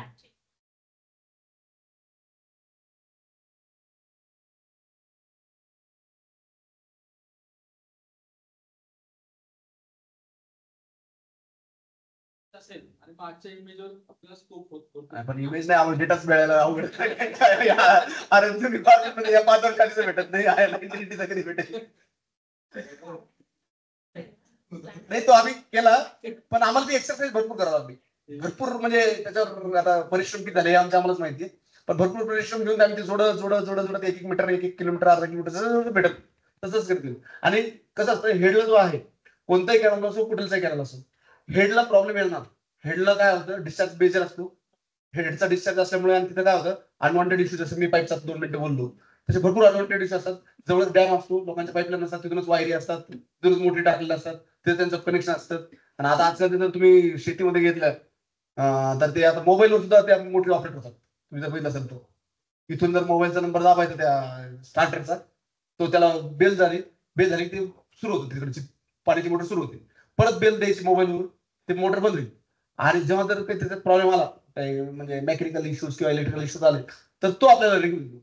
आणि सुद्धा सध्या ऍडव्हान्स टेक्नॉलॉजी चालू आहे सध्या, म्हणजे फार्मर्सचे असे आम्हाला रिप्लाय असतात, आम्ही पाणीच चालू करतो. म्हणजे आम्ही चर्चेतून आमच्या लक्षात किती ऍडव्हान्स झाले, पण आम्हाला काही गोष्टी आम्हाला स्वतःलाच त्याला एक्सरसाइज करावं लागली, त्या पद्धतीने आम्ही केलं. अजून काही क्वेश्चन्स? आपण मग कॉन्क्रीट हा विषय संपू, थोडा पुढचा विषय घ्यायचा आपल्याला. सर वेळ आहे मला? एक 10 मिनिटात संपवतो वाटलेस नसेल तर. कॉन्क्रीट मध्ये काय विचारायचं आपल्याला?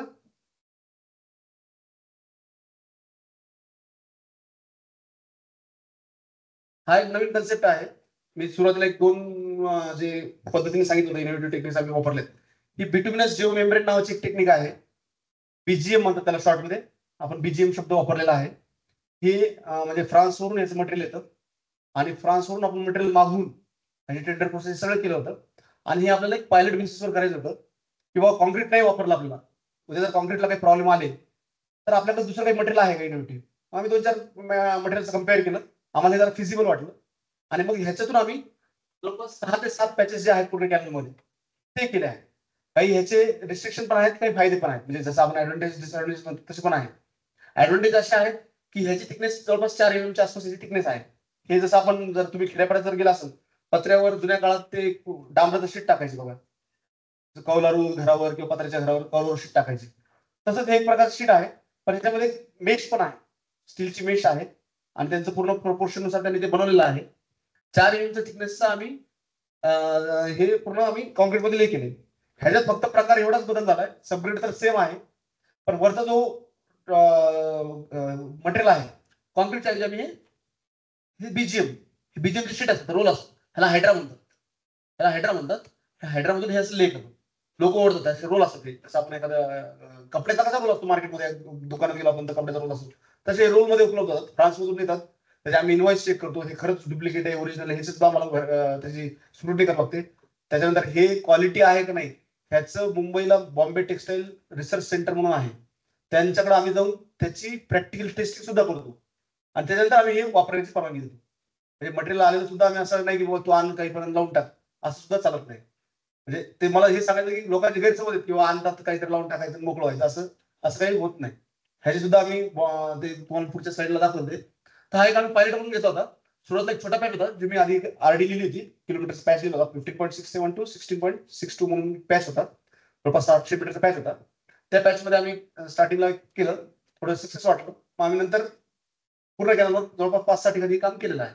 हा जर ह्याचं जर कम्पेअर करायचं जर ठरलं कॉन्क्रीट सोबत, तर काही प्लस पॉईंट असे आहेत की ह्याचं काम फार स्मूथली आणि फार लवकर होतंय. म्हणजे माझ्या गावाला भाषेत जर बोलायचं झालं, जसं आपण एखादं बेडशीट काम करतो पलंगावर, तशा पद्धतीने. फक्त एवढंच आहे की ते हेवी आहे फार, त्याला मॅन पॉवर भरपूर लागतो, म्हणजे लेबर ओढणारे भरपूर लागतो, थकून जातात, खांदे दुखून जातात ते ओढायचं म्हणलं तर इतकं थिक आहे आणि जाड आहे. तर त्याच्यामुळे ते लेईंगला ताकद लागते, मॅन पॉवर लागते, पण फास्ट फास्ट आहे. कॉन्क्रीटला ले करणं आहे, परत तुम्हाला क्युरिंग कंपाऊंड मारणं आहे, क्युरिंगकडे लक्ष देणं आहे, भरपूर गोष्टी आहेत त्याच्यामध्ये. त्यात ऑब्जेक्शनेबल पण काही गोष्टी असतात जे कॉमन पीपल ऑब्जेक्शनेबल घेतात. ह्यात तसं काही विषय नाही, हे कंपनी मेड आहे. कंपनीचं ते मटेरियल सबग्रेड प्रिपेअर करायचं, आपण आपलं सबग्रेड प्रिपेअर झाल्यावर डायरेक्ट ले करायचं, ह्याला ले करायचं. त्याची मग आता पुढे मी तुम्हाला दाखवणार आहे. हा ते पहिल्या स्लाइडमध्ये तुम्हाला ते सबग्रेड प्रिपरेशनचं काम चालू असेल दिसेल. त्याच्यानंतर हे रोल आहे, तो हायड्रा आहे, जसे ते कॅरी करतात, फिरवतात ते साईटवर फिरवायचं त्याच्यानी. आणि ही त्याची चिटकवण्याची जी पद्धत आहे ही अशी पद्धत आहे, वेल्डिंग आणि फिनिशिंग करतात त्याची, त्याला रोलर फिरवायची. जसं सोप्या भाषेत म्हणजे कापडावर कापड कसं चिटकवतो आपण, सेम तसंच आहे ते. पण त्याला थोडं टेक्निकल त्यांनी त्याला एक चांगला व्ह्यू देऊन त्याला बनवून घेतले. आणि ते त्यांचं म्हणणं असं आहे की जर का कोणी त्याला त्रास नाही दिला, म्हणजे त्रास म्हणजे कसं फाडलं नाही किंवा असं हटकून ओढून त्याला हे केलं नाही, तर त्याची लाईफ भरपूर आहे, लाईफची काही अडचण नाही. तर ह्या पद्धतीचं सुद्धा काम आम्ही बीजीएम म्हणून जे आहे तो कसं आम्ही वापरलेला आहे. ह्याची कॉस्टिंग जवळपास 1300 रुपये पर स्क्वेअर मीटर आमची आलेली आहे. कॉन्क्रीट पेक्षा थोडं स्लाइटली कमी, पण बाकी गोष्टीला फास्ट काम आहे. म्हणजे आम्ही जर समजा आम्ही 600-600 मीटर 400-400 मीटर 300-300 मीटरचे पॅचेस घेतले होते, हे आमचे एक आठवड्याभरात तिकडे काम होऊन गेलं आणि ऑब्जेक्शन काहीच नाही. ऑब्जेक्शन गेलं तर काही आहे पण नाही. आणि ह्यात काय जर काय कॉन्क्रीट तुटलं तर खालून त्यामध्ये काय घुशी विषय होतात मराठीत, आपण घुशी येतात किंवा उंदर येतात असं जे म्हणतो, तर ह्याच्यात तो काही विषय येत नाही, कारण तिची थिकनेस आणि तिची जी मेश असते त्या आतमध्ये, त्यामुळे ते आतमध्ये फोडून काही येऊ शकत नाही खालून. किंवा आपण जर बघितलं तुम्ही कॅनलला गेलं कोणत्याही, तर झाडं झुडपं किंवा ग्रास किंवा ते असं कॉन्क्रीट आतून ते गवत आलेलं असतं, असा इथं काही प्रकार होणार नाही. आणि अखंड जॉईंट आहे, म्हणजे जॉईंटवर जॉईंट केला त्याला त्यांनी ते ओव्हरलॅप पण दिलेला असतो. त्याला जसं आपण वेलक्रो कसं असतो, ते वेलक्रो असतो ना एकमेकाला चिटकायचं, तसं वेलक्रो टाईप त्यांनी जॉईंट पण दिला असतो. जॉईंट काढायचा आणि त्याला हिटिंग करायचं, तो मेल्टिंग पॉईंट पण जाणार, मेल्ट होऊन तो एकमेकाला चिटकून जाणार. एकदम सिंपल कन्सेप्ट आहे. आणि त्या पद्धतीने सुद्धा काम आम्ही तिथे 6-7 पॅचेस केलेले. ह्याचे रिझल्ट सुद्धा आम्ही आता तिथं ऑब्झर्व करतोय. आम्ही सीसीटीव्ही कॅमेरे सुद्धा ह्याच्यात लावले, कारण की ह्याच्यावर कोणी काय करताय कुठं नाही. काय होतं ग्रामीण भागात फार अवघड आहे. ग्रामीण भागात काय होतं, ते चवळ काय म्हणतात मराठी, चवळच म्हणतो ते ओसरी असते ना, अंगण व्हरांडा, इंग्लिश मध्ये व्हरांडा म्हणून, व्हरांड्यामध्ये टाकाल सुद्धा ते कापून निघून जायची तयारी असते. म्हणजे त्याची गॅरंटी कोणी देऊ शकत नाही. म्हणजे कोण काय डोकं लावू शकत नाही, ह्याची गॅरंटी कोणी देऊ शकत नाही. त्याला ओसरी किंवा व्हरांडा म्हणतात ह्याच्यात, ते ओसरीमध्ये टाकायला चल असं टाकलं तर आपण टाकून देऊ, काहीच अडचण नाही, कोणीच काही करणार नाही, काही असं पण होऊ शकतं. त्याच्यामुळे आम्हाला म्हणजे ते आमच्या लक्षात आलं. 1-2 ठिकाणी थोडा इन्सिडेंट झाला पॅच मध्ये, तर आम्ही ते सीसीटीव्ही सुद्धा तिथं लावले आम्ही. कारण आमचं त्या एजन्सीला आम्ही सांगितलं तुझा डिफिनिट पिरियड आहे, तुला मेंटेन करणं आहे. तू जर मेंटेन नाही केलं तुला परत पॅच आणणं आहे, परत तुला चिटकवणं आहे, परत तुझा खर्च वाढणार. त्यामुळे तू इथं सीसीटीव्ही कॅमेरा लाव, तुझं मॉनिटरिंग ठेव, खर्च होईल पण पर्याय करावे. आणि जेवढा तुझा लाईफ डिफिनिट पिरियड आहे तिथपर्यंत ते करावं लागेल. त्यामध्ये आम्ही मॉनिटरिंग करतोय. कामही सुंदर झालेलं आहे, बघण्यासारखं आहे. म्हणजे एक चांगलं काम झालं. म्हणजे मला वाटतं मराठवाड्यात इथं हे बीजेम लाईनिंग कुठेच झालेलं नाही, फक्त आपल्या आरबीसी कॅनलवर झालेलं आहे. तर बीजेमचं कार्बन फुटप्रिंट कॉन्क्रीट पेक्षा लो आहे. हो, त्यामुळे पण ते नाही चांगलं टिकता येईल, काय अडचण नाही. आता ह्याच्यात जर तुम्ही बघितलं हे अँकरेज प्रोसेस आहे बरं का. म्हणजे हे जसं आपण म्हणजे आता फारच बोलतो ना आपण ते पदर कसा असतो तसं ते जे बीजेम आहे त्याचा एक ड्रेन केलेला दिसतोय बघा, तुम्हाला जर इथे दिसत असेल, हा ड्रेन केलेला आहे बघा या साईडला, किंवा ड्रेन आहे. हा बीजेमचा रोल आहे, रोल फिरवायचा, ह्याच्यात खाली आणायचा बरं का. इथं ते लेबर राहणार आणि तो बीजेमचा लेअर इथं जर तुम्ही थोडं बारकाईने बघितलं, हे बीजेम दिसते बघा, इथे हा लेअर दिसतो इथं बीजेम. आणि ह्या बीजेम वर नंतर मग हे कॉन्क्रीट टाकलं दिसतंय बघा, दिसतंय कॉन्क्रीट वर तुम्ही करतात. आणि ऍज वेल एज ह्याच्यात काय आहे, हे जे आहे हे बीजेम दिसतंय, हे जे दिसतंय ब्लॅक कलर असं हे बीजेम आलेलं आहे. आणि हे रेड कलर जे दिसतंय ह्याला अँकर केलेलं आहे. लोखंडाचे जे गज असतात 16 mm डायमीटरचा जो गज आहे त्याला ते अँकर करतो आपण. म्हणजे खाली जमिनीवर ते अटकून जाणार आणि वरतून त्याला आपण रिफिल करणार. आम्ही कॉन्क्रीट टाकलेलं होतं, जर तुम्ही मुरुम टाकलं तरी चालतंय, पण त्यांनी आम्हाला सांगितलं मुरुम टाकू. म्हणजे नाही आम्हाला चांगलंच पाहिजे, मराठवाड्यात नाही, मराठवाड्यात काय गॅरंटी घ्यायची. तर आम्ही इथं कॉन्क्रीट टाकून ते फिक्स करून घेतले. तर त्यामध्ये काय अँकरेज होता याचं आणि ह्यामध्ये लेईंग होतं. ही टॉर्चिंग म्हणतो आम्ही त्याला, इझी आहे. जसं मी आधी बोललो होतो, ही टॉर्चिंग प्रोसिजर आहे. त्यांचा गॅस असतो, गॅसचं ते एक सिलेंडर आणतात, पाईप ते गरम करतात, तो रोलर आहे, त्या रोलरने ते फिरून ते चिकून टाकतात त्याला. एक 230 mm चा त्याचा ओव्हरलॅप असतो त्याचा, म्हणजे खाली 230 इकडे घेतलं, याच्यावरती 230 घेतात. 9 इंच ज्याला म्हणतो आपण, 9 इंच ते कव्हर करतो. हे टॉर्चिंग किंवा त्याला जे ओव्हरलॅपिंग म्हणतो ते असं करतो आम्ही त्याला. ही त्याच्यातलंच एक आहे किंवा प्रिव्हियस असं होतं. नंतर कसं केलं आम्ही, हे बीजेमचं जर तुम्ही बघितलं तर हा बीजेम दिसायला फार सुंदर दिसतो, दिसायला फार असं वाटतं यार क्या बात आहे, क्या बनाया आपने. फक्त सेपरेट लेवलमध्ये पाहिजे. जर सेपरेट लेवलमध्ये नसेल तर ते एक वाईट वाटतं, कारण ते आर्टिफिशियल लगेच देतात. जर खालून एखादा दगड आलेला असेल तर लगेच ते वरतो असं दिसणार, अरे यार काय दगडावर तू काम केलं. मग ते आपलीच आमचंच ते सगळं वाजवतं, ते काय तुम्ही सगळेच करू शकत नाही, काय काम तू आणि चर्चा होतात मग ते. त्यामुळे हे ह्याला म्हणजे आमची जी थोडीफार चुकी झालेली असते ती लपत नाही याच्यामध्ये, सेपरेट तुम्हाला प्रॉपर करणार त्याच्यामध्ये. हे आहे. बाकी हे असं झालेलं आहे. इथून पाणी सुद्धा आमचं काय रोटेशन सुद्धा झालेले आहे, काहीच अडचण आली नाही. आणि ह्याच्यातून पाणी आपल्या कॉन्क्रीट पेक्षा जवळपास 25% स्पीडनी निघू, कारण स्मूथ आहे ना. ह्याचा जर एन फॅक्टर बघितला 0.012 एन फॅक्टर आहे, त्यामुळे 25% ह्याची व्हेलॉसिटी आपोआप सोडून जाते. त्यामुळे ह्याच्यामुळं पाण्याची व्हेलॉसिटी वाढते, डिस्चार्ज जे काय आपण बोलतोय ते सगळं होऊन जाते. फक्त आता अडचण काय होती, थेप जो शब्द मी वापरला ते आपण ओसरी बिसरी काय जे बोललो तो एक मेजर इश्यू आहे. आणि काही अनवॉन्टेड लोक जर काही झाले. आणि अजून एक आम्हाला एक बॅड इश्यू असा आला की जनावरांचे पाय लय स्लिप होतात, त्याच्यात कॉन्क्रीटवरून स्लिप होत नाही. जनावर काय असतात, जनावरचे खूर असतात ना पाय, ते खाली स्ट्रॉंग असतात, पण ह्याच्यावर थोडे स्लिप झालेले पण आम्हाला अनुभव आले. म्हणजे जसं आपण काय होतं बैल गाडी जाते किंवा बैल असं सोडल्याचं, गाडी सोडल्याचं, ते स्लिप व्हायला लागले त्याच्यावर, ते म्हणजे स्किड होऊन ते खाली पडले, असं पण झालं. 1-2 ठिकाणी झालं आमचं तसं इश्यू. पण कॉन्क्रीटमध्ये होतं, ते स्वतःला स्टेबल करून घेतात कॉन्क्रीटमध्ये. मेंटेनन्स काय मेंटेनन्स डिफेक्ट लायबिलिटी पिरियड पर्यंत त्यांच्याकडे आहे, अप टू 3 years त्यांच्याकडे आहे आफ्टर कम्प्लिशन ऑफ वर्क. आणि त्याच्यानंतर जर आपल्याला लागलं त्यांना पे करायचं, आणि जेवढा समजा एखाद्याने पॅच टाकून घेऊन गेला किंवा काही वेगळं अनवॉन्टेड काही झालं त्याचे पैसे आपल्याला त्याचे ते काम करून घ्यायचे त्याच्याकडून. आणि जर का फारच खराब झालं मग ते काढून टाकावं, त्याला पर्याय नाही. भारतात प्रोडक्शन होतं, पण ती क्वालिटी जी आहे, आता हे जे मी चार्ट दाखवतो हे बॉम्बे टेक्सटाईल रिसर्च असोसिएशन, आपल्याकडं ह्याची रिसर्च लॅब पण नाहीये, आणि एवढं वापर नसल्यामुळे लॅब पण नाहीये, त्याचं कन्झम्पशन नसल्यामुळे कोणी लॅब पण डिमांड नाही तर सप्लाय कसं होणार. त्यामुळे त्यांच्याकडून आम्ही टेस्ट करून घेतो, पण ह्या क्वालिटीचं त्यांच्याकडेच आहे. म्हणजे फ्रान्स जे आहे, फ्रान्सवरून ते टप्प्याटप्प्यात आपल्याकडे देते, आणि त्यांच्याकडून आम्ही इन्व्हॉइस चेक केले, तू खरंच तिथून आणतोय का, आणि मग हे बॉम्बेला आम्ही पाठवलायचं मटेरियल. ह्याचे काय आमचे थर्ड पार्टी जसं असतं आपल्या इंजिनिअरिंग कॉलेजला पण थर्ड पार्टी असते, तसं आमची याची थर्ड पार्टी असते. थर्ड पार्टी आमची जाईल चेक करून येईल, म्हणजे कंपनी काहीतरी बोगस रिपोर्ट आणते किंवा काहीतरी फेक क्वालिटी कंट्रोलची आणली काय असं करू देत नाही आम्ही त्यांना. कारण हे फार टेम्परेचरचा काही इफेक्ट होतो. टेम्परेचर 12 डिग्री सेल्सिअस पर्यंत काय होणार काय असेल आपल्याकडे 30 40 45 पार झालं म्हणजे टेम्परेचर आपल्याकडे त्याचा काही त्रास असं नाही. महाराष्ट्राचं ठीक आहे सगळं बाकी ठिकाणी असं बाकी आता आउट ऑफ कंट्रीचं मी नाही सांगू शकणार पण आपल्या इकडे काही अडचण आली नाही तिथं. आम्ही आपल्या इथं आम्ही भरून 2-3 रोटेशन ऑलरेडी झालं म्हणजे मला हे काम होऊन सुद्धा मला वाटतं जवळपास 2-2.5 वर्ष झाले कम्प्लीट माझे. कॉस्ट वाढते नाही कॉन्क्रीट पेक्षा. मेंटेनन्स डिफेक्ट लाईफ पिरियड पर्यंत त्याच्याकडेच आहे. त्यानंतर त्याच्याकडून आपण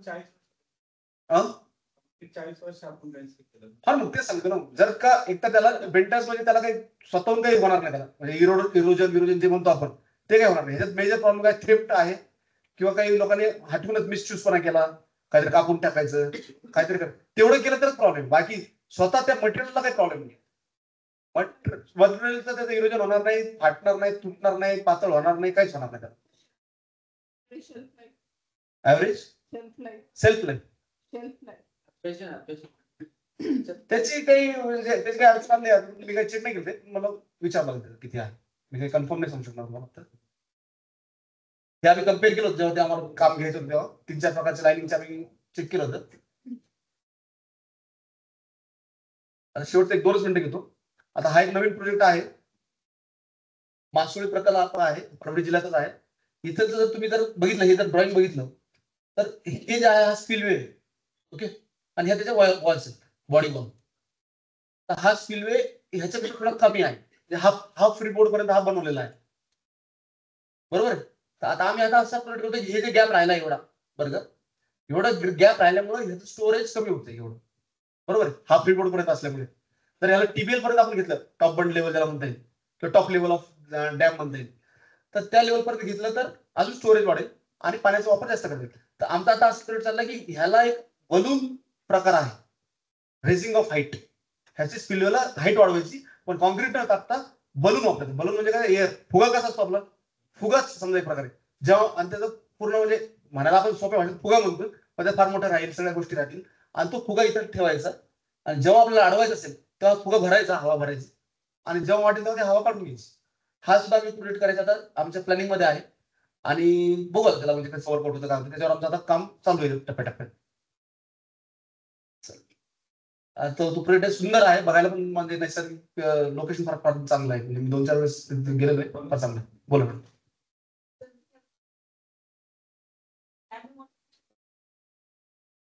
वो क्या हुआ मैडम जब वो डैम डिजाइन किया था बोला क्या उसका लैंड एक्विजिशन और डिजाइन सेल्फ बॉडी वॉल का वो इंक्लूडिंग टीपीएल हुआ था. इसलिए वाटर प्रेशर जो क्या एक्ट होने वाला है वो ऑलरेडी उसके ऊपर कंसिडर करके ही बनाया वाला है. सिर्फ वो स्पिलवे वहां के जो लोग थे लोकल लोग उन्होंने वो स्पिलवे बनाने नहीं दिया क्योंकि उनका जो पीछे पानी बढ़ रहा था अगर पानी बढ़ाएंगे आप हाइट बढ़ाएंगे तो पानी पीछे जाएगा बैकवाटर बढ़ेगा. बैकवाटर बढ़ेगा तो उनका जो अभी जो एग्री कर रहे हैं खेती कर रहे हैं जो भी आ रहा है उनका वो कम होगा. इसलिए वो ये भी तकरीबन 30 साल पहले का हुआ डैम तब उन्होंने बनाने नहीं दिया. लेकिन अभी गवर्नमेंट क्या सोच रही है कि ज्यादा से ज्यादा इरिगेशन करना है आईसीएससी जो है अपना वो ज्यादा से ज्यादा बढ़ा है इसलिए वो कर रहे हैं. तो वाटर प्रेशर कोई प्रॉब्लम नहीं उसका डिजाइन ऑलरेडी पहले का जो प्रीवियस था वही अपन यूज कर रहे हैं. सिर्फ उसको तोड़ के अपन कॉन्क्रीट भी कर सकते थे लेकिन इसको तोड़ के पूरा वापस बनाना फिजिबल नहीं है. और इसके ऊपर क्या कर सकते हैं तो वो हमने इतना ही पोर्शन का काम करना है अपने को ये जो है ना इतना तो इसके लिए वो हमने बलून टेक्नोलॉजी हम ट्राई कर रहे हैं. और एक दूसरा भी एक गोड बोले बोल के गेट रहता है वो कंपेयर कर रहे हैं देखते हैं क्या वर्कआउट होता है. लेकिन वो बलून वाला हम सोच रहे हैं कि भाई इधर महाराष्ट्र में शायद कहीं नहीं है तो वो देखते हैं क्या होता है. तो एक नया प्रोजेक्ट अभी सोच रहे हैं मतलब इनोवेशन हो रहा है गवर्नमेंट में बोलने का मतलब बहुत कुछ अलग बातें हो रही है थोड़ा चैलेंजिंग है और बहुत सारी बातें फेस करके करना बोले तो बहुत टीडियस वर्क है. ठीक है चलो ठीक है जो भी है करना है ये अपना जॉब है तो करना है. Thank you. क्वेश्चन होंगे तो पूछ सकते हैं. रेव्हेन्यू जनरेशन फार्मर्स कडून शेतकऱ्यांकडून डिपार्टमेंटला कशा प्रकारे पार्टिसिपेशन पुअर पण त्याच्यात आता काय आपला उद्देश जो आहे आपल्याला शेती भिजवायचा आहे सुरुवातीला सांगितलं ऑब्जेक्टिव्ह जो आहे आपला ते शेतीला पाणी पोहोचवायचं. रेव्हेन्यू जो आहे तो एखाद्या वेळेस कमी भेटला तरी गव्हर्नमेंट रेडी आहे पण जर फार्मर्सला पाणी नाही पोहोचलं तर ते योग्य नाही. त्याच्यामुळे आम्ही फोकस मॅनेजमेंट किंवा पाणी पोहोचवण्यावर आहे. रेव्हेन्यू जनरेट होतोय काही काही ठिकाणी चांगला जनरेट होतोय पण तो जो जनरेट होतोय किंवा तो भेटतोय आपल्याला, तो फार्मर्स कडून न भेटता इंडस्ट्रीला त्यांच्याकडून भेटतो. आणि आपण फार्मर्सला फार म्हणजे मी तर जिथं जिथं काम केलंय तिथं फार काही इन्सिस्ट असं हट्ट किंवा देताच नाही म्हणजे पाणी काय चाललंय तू पाणी पैसे भरपे नाही असं ही पद्धत ते वापरलेलं नाही. कारण ते शेती महत्वाची आहे. तो जगला तर आपण जगणार आहे हे आमच्या डोक्यात फिट असतं. तो जर जगला तर आपण जगू नाही शकत. त्यामुळे पाण्यासाठी पैशासाठी हट्ट धरत नाही, दिले देऊ. आणि ते काय आमच्याकडे जसं आपण दुकानदार कसं असतो खाते वही असते बघा त्याच्यात किंवा टॅली बिली वापरतात अकाउंटंट लोक किंवा हे वापरतात, तसं आम्ही त्याच्या खात्यावर टाकून देतो आणि ते चालत राहतं ते. आणि त्याला जेव्हा काही फार मोठी गरज पडते आणि गरज कधी पडते त्याला समजा शेती विकायची असते, पैसे कसे वसूल होतात माहिती का, जर शेती विकायची असेल त्याला एनओसी घ्यावं लागतं किंवा त्याला जर प्रकल्पग्रस्ताचं हे करावं लागतं कारण त्याला दाखला घ्यायचा आहे किंवा कुठं रजिस्ट्री करायची. जर प्रकल्पग्रस्ताची जर शेती विकायची असेल त्याला कन्सेशन आहे गव्हर्नमेंट स्टॅम्प ड्युटीमध्ये, तेव्हा त्याला आमच्याकडे यावं. मग त्याला म्हणतो हो एवढी उधारी होतो 2% एवढी उधारी फक्त मग ते उधारी फेडल्याचं देणार आम्ही त्याला. त्यामध्ये आम्ही थोडंसं काही गोष्टी अशा काही गोष्टी तशा जसं शक्य तसं करावं लागतं. पण 100% फॉलो घेत नाही, फार त्रास देत नाही आणि देणं शक्यही नाही काही वेळेस. आणि जर आम्ही फार काही फोर्सफुली करायला गेलो तर आपली लोकशाही आहे, लोकशाहीमध्ये भरपूर काही विषय होतात, त्याच्यामुळे काही गोष्टी आम्हाला सोडून द्यावं लागतात. चला अजून काही प्रश्न? ठीक आहे sir, thank you very much.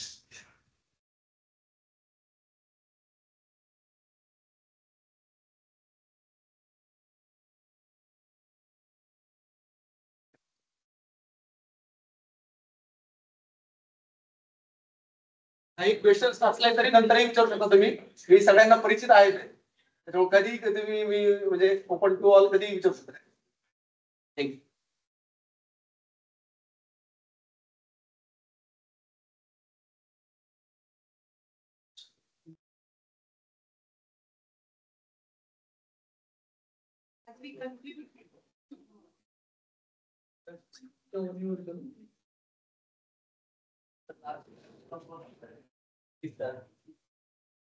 As we conclude this session, on behalf of the Civil Engineering Department, DIEMS, I extend my heartfelt gratitude to our distinguished speaker, Dr. Sarda sir.